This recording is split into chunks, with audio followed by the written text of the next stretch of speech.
ဒေဝတက်ရဲ့အကောက်ကြံမှုကြောင့်အယက်မူးယူပြီးတောင်းကျမ်းနေတဲ့နာလာကိရိစင်မင်းကိုမြတ်စွာဘုရားရှင်ကမေတ္တာတော်နဲ့ယဉ်ကျေးအောင်ဆုံးမတော်မူခဲ့တဲ့ဖြစ်ရပ်ဟာဗုဒ္ဓရဲ့အောင်ခြင်း၈ပါးတွေကတပါးပါဝင်ဖြစ်ပါတယ်။ဒီဖြစ်ရပ်ဟာမေတ္တာတရားရဲ့စွမ်းအားဟာဘလောက်ပြင်းထန်တဲ့အကြမ်းဖက်မှုနဲ့ဒေါသမန်တွေကိုမဆိုအောင်နိုင်နေဆိုတာကိုသက်သေပြခဲ့တာပါ။ဒီဖြစ်ရပ်ဟာမြတ်စွာဘုရားရှင်အပေါ်မနာလိုဝင်တိုစိတ်ရှိတဲ့ညီတော်ဝမ်းကွဲဒေဝတက်ရဲ့လောက်ကျန်မှုကနေစတင်ခဲ့တာပါ။ဒေဝတက်ဟာနာလာကိရိလို့အမည်ရတဲ့ကျမ်းတမ်းလာတဲ့နန်းသုံးစင်ပြောင်ကြီးကိုအရက်ဆက်6အိုးတိုက်ကျွေးဖို့စီစဉ်ခဲ့ပါတယ်။မြတ်စွာဘုရားနဲ့တန်ဃာတော်တွေရာဇကြိုပြည်တဲကိုစွန့်ခံကြဝင်လာချိန်မှာတော့အမှုလွန်ပြီးတောင်းကျမ်းနေတဲ့စင်ပြောင်ကြီးကိုလူအုပ်ကြားထဲလွှတ်ပေးလိုက်ပါတော့တယ်။ဒေါသတကြီးဟိမ့်ဟောက်ပြီးပြေးဝင်လာတဲ့စင်ပြောင်ကြီးကြောင့်မြို့ထဲမှာရုတ်ရုတ်သဲသဲတွေဖြစ်ကုန်ပါတယ်။လူတွေဟာကြောက်လန့်တကြားနဲ့အိမ်ခေါင်မိုးတွေပေါ်တက်ပြေးကြရပါတယ်။ဒီလိုပရမ်းမရာဖြစ်နေတဲ့ကြားထဲမှာပဲမြတ်စွာဘုရားရှင်ကတော့အလွန်တည်ငြိမ်စွာနဲ့ရှိနေခဲ့ပါတယ်။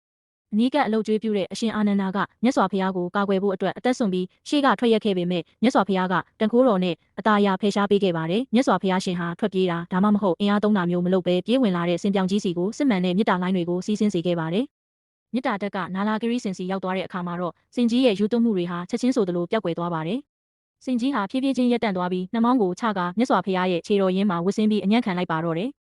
မြတ်စွာဘုရားကစင်ကြီးရဲ့နဖူးပြင်ကိုအသာယာပုတ်သက်ပေးရင်ငြိမ်းချမ်းတဲ့တရားတော်ကိုဟောကြားခဲ့ပါတယ်။ဒီတန်ခိုးပြမှုဟာစကြဝဠာအနှံ့မေတ္တာပွားများတဲ့စိတ်နှလုံးထက်ပုံမအားကောင်းတဲ့လက်နက်ဆိုတာမရှိကြောင်းအားလုံးကိုသက်သေပြလိုက်တာပဲဖြစ်ပါတယ်။သင်ခန်းစာစစ်မှန်တဲ့မေတ္တာတရားဟာဘလောက်ပဲကြမ်းတမ်းတဲ့အမုန်းတရားတွေကိုမဆိုအေးချမ်းသွားစေနိုင်ပါတယ်။